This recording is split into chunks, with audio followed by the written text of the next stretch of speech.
One year, my younger brother Glenn and I got guns for Christmas. I got a 20 gauge shotgun and he got a rifle. And Mama told us to never, ever take those guns out without either her or my stepfather being with us. And for the longest time, we adhered to that. We did not cross our mother. And then one day they went visiting across the river at the Taylor farm. And I don't know who came up with the idea, but Glenn and I took the guns and took off for the rock quarry behind our house. And we shot up everything. We took all the shells we had, and we would shoot trees. And I remember we shot into the water and the rocks and whatever we could shoot at. And we got bored after a while, and so we switched guns. I took the rifle from Glenn and gave him my shotgun, and we fired a little bit more until we had expended all of our ammunition. So we decided we'd better get home before our mother and stepfather came back. So we took off, got home, and started cleaning the guns. And my brother handed me the shotgun, which he had unloaded, and I handed him the rifle.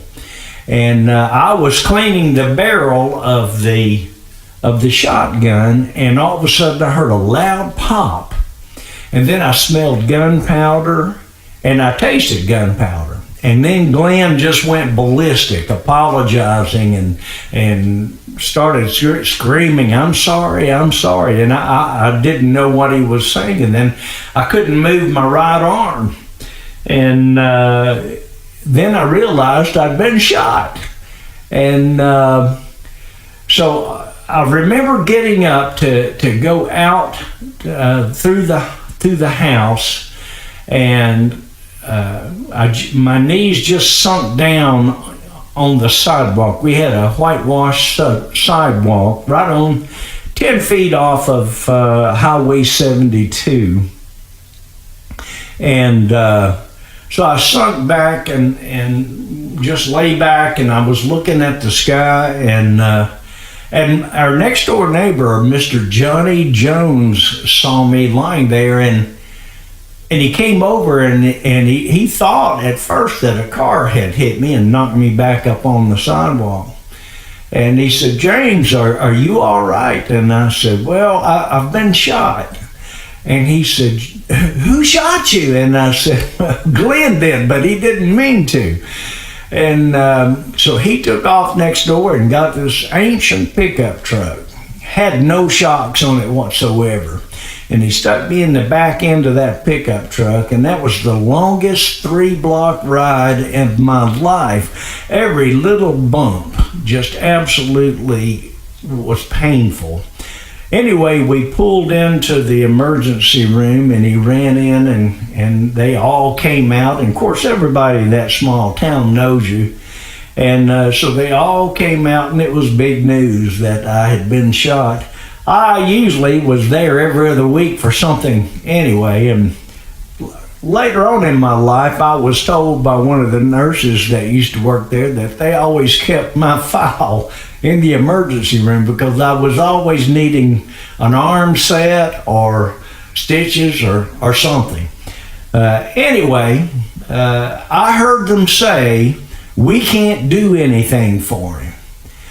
Now, I had watched enough cowboy movies at the Princess Theater there that I knew that meant you were going to die. And I wasn't quite ready for that.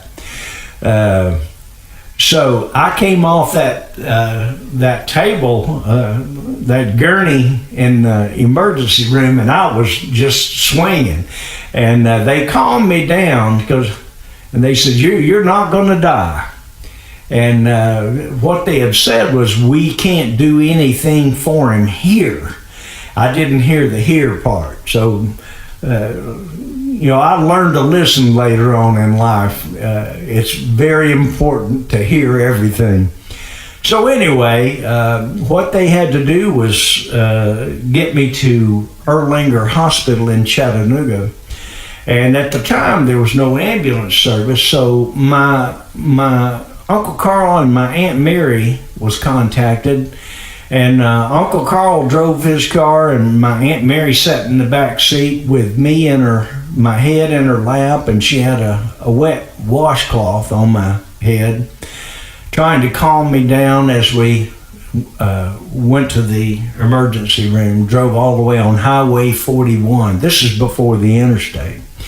So anyway, we got there, and I was fine. Didn't cry or anything, and then they got me in there and they hooked me up to IVs, and the chest specialist came in, and the bullet, it was a long rifle hollow point, and what happened was the impact of the bullet, it hit my collarbone on the right side, and then it dug a path down into the large muscle under my right arm. And a hollow point is a bullet that's designed to do the most damage. When it hits, it mushrooms, makes a bigger hole. So anyway, the police went to find my mom at the Taylor farm and said, Miss Leota, one of your boys has been shot. And so we had a little 64 green Comet, and my stepfather told me later on that he just crouched down in the passenger seat and tried to calm my mother down as she just about burnt the engine up flying up to Chattanooga. So my mother came into the emergency room, and they had me all hooked up with the IVs and all, and then they admitted me, and I guess she talked with the physicians and the specialists, and so I remember I just woke up the next morning, and I remember I was just starving. We didn't have a lot growing up, but we had a lot of love, and we had plenty of food. And so anyway, I told my mother, I'm just starving. They haven't fed me anything, and we didn't quite understand what the lines hooked up into my arms were feeding me intravenously. So Mom took off and stormed out of the hospital and went to buy 3 crystals. And she came back with those crystal hamburgers, and I whooped them down. Of course, I got the hiccups, and then they had to call in the crew, and they had to come in, and I'm not sure if they pumped my stomach or what happened, but they had to calm me down because every time I would hiccup, it would hurt like the devil. And so at that point, they were still trying to figure out, what damage was done. And so anyway, I was in the hospital for about 4 days, and then my mother took me home. And I remember I was home for a day, and so she made me go back to school. Now, they did not want to cut that bullet out because it had lodged in that muscle, and I was a pretty active kid. I loved sports and loved just doing all sorts of things, all sorts of activities outdoors. So they said that eventually that bullet would work out of the muscle, and they could just cut me open and go in and take the bullet out without damaging the muscle. So when I got to the school, you could feel that bullet, the lump under my arm. You could feel it. It was a hard lump. And my cousin Gary was feeling the bullet, and I heard a kid behind us say, "Wow, I'd give my milk money to feel that."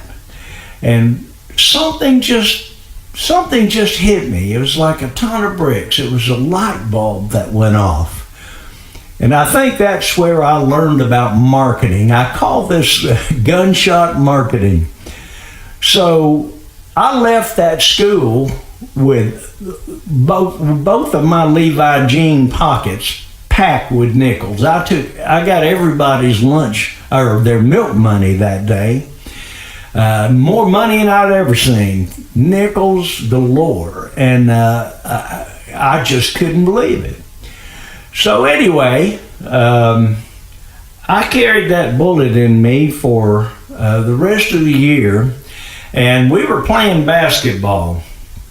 We were playing St. Andrews at Richard City Elementary School, and I got a lucky break and stole the ball at half court, and I went in for a layup, and when I went up, my arm went up into the air to make the basket. All of a sudden, I felt like there was a whole nest of hornets under my arm. And I missed the layup, and I hit the gym floor and just lay there and just holding my arm. I didn't know what was wrong. And Miss Ferguson was our coach. And she came over to me and said, "James, what's wrong?" And I said, "Something's wrong with my arm." And of course, she knew I had been shot months earlier. And so they called my mother, and my mother came down. And generally, when they called my mother, it was for something else that I had done. But anyway, Mom took me to the South Pittsburgh hospital again. And they determined that the bullet had moved out of the muscle, and that they could cut me open and go in and take the bullet.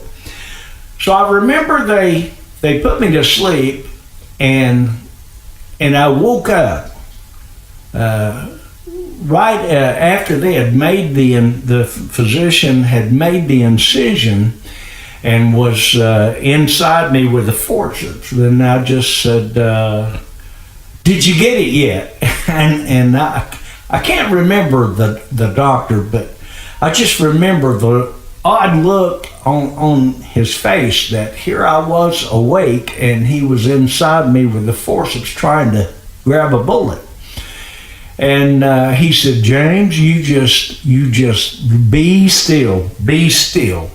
And I said, would you save that for me? And I just went right back out. And I woke up, and there was that bullet on my little table next to my bed in the hospital. And it was he put a piece of gauze down in the medicine bottle, and there was the mushroom bullet there. And so I took the bullet back to school a few days later, and then I started charging everybody a dime because my selling point was this was inside me, and you could see a little. I told them it was a speck of blood, but I'm not sure if it was a piece of lead, shrapnel, or what it was on that mushroom bullet. But it made for an interesting story. Probably some powder remnants on it. But anyway, I started getting everybody's dime, and then I got caught. And so there I was in the principal's office, and they called my mother again, and so my mother and the principal decided that I was to give the dimes back. So over the loudspeaker, you could hear, "Would everybody that gave James Moore a dime to see his bullet come to the office?"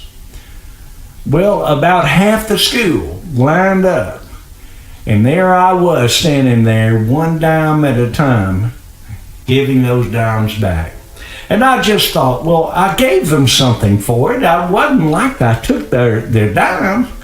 But anyway, I gave all the dimes back, and My mother got me home, and I was dreading the drive home because I thought I am going to be in big trouble.